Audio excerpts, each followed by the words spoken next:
রুমে আসলেই মোবাইলে ইন্টারনেট চলে না, স্লো কাজ করে, শুধু লোডিং করে মানে ঘুরে আর ঘুরে, কোনো কাজই করা যায় না। আজকের সেটিংসগুলো শিখে রাখেন ভাই। এই সেটিংসগুলো যদি আপনার মোবাইলে সঠিকভাবে করতে পারেন, আপনার মোবাইলে ইন্টারনেট স্পিড হবে তুফানের মতো। মোবাইলে ইন্টারনেট স্পিড বাড়ানোর জন্য ছোট্ট একটা অ্যাপ্লিকেশন লাগবে। গুগল প্লে স্টোরে চলে আসবেন, সার্চ বক্সে লিখতে হবে LTE অনলি, লিখে দেওয়ার সাথে সাথে কাঙ্ক্ষিত অ্যাপ্লিকেশনটা চলে আসবে।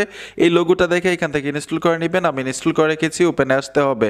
এইখানে নেক্সটে টাচ করবেন, পুনরায় আবার নেক্সটে চলে আসবেন, এইখানে টিক মার্ক দিয়ে গেট স্টার্টে চলে আসবেন।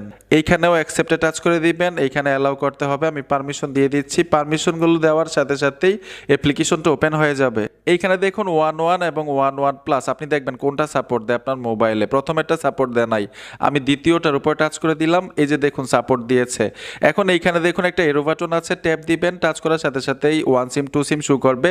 আমি 1 সিম দিয়ে ইন্টারনেট ব্যবহার করি, 1 সিমের উপরে ট্যাপ দিব। নিচে একটা আইকন আছে, এই আইকনটার উপর টাচ করে দিবেন। এইখানে দেখুন LTE অনলি লেখা আছে।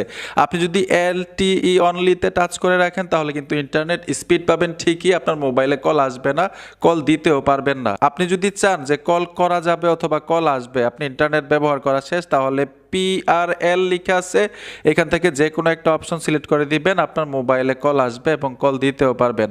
আর ইন্টারনেট ব্যবহার করার টাইমেই LTE অনলি দিয়ে দিবেন, তাহলে ইন্টারনেট স্পিড হবে যে কোনো জায়গায়। আশা করি বুঝতে পেরেছেন বন্ধুরা। ভিডিওটা দেখে যদি উপকার হয়ে থাকে অবশ্যই সাথে থাকবেন। দেখা হবে নতুন ভিডিওতে। আল্লাহ হাফেজ।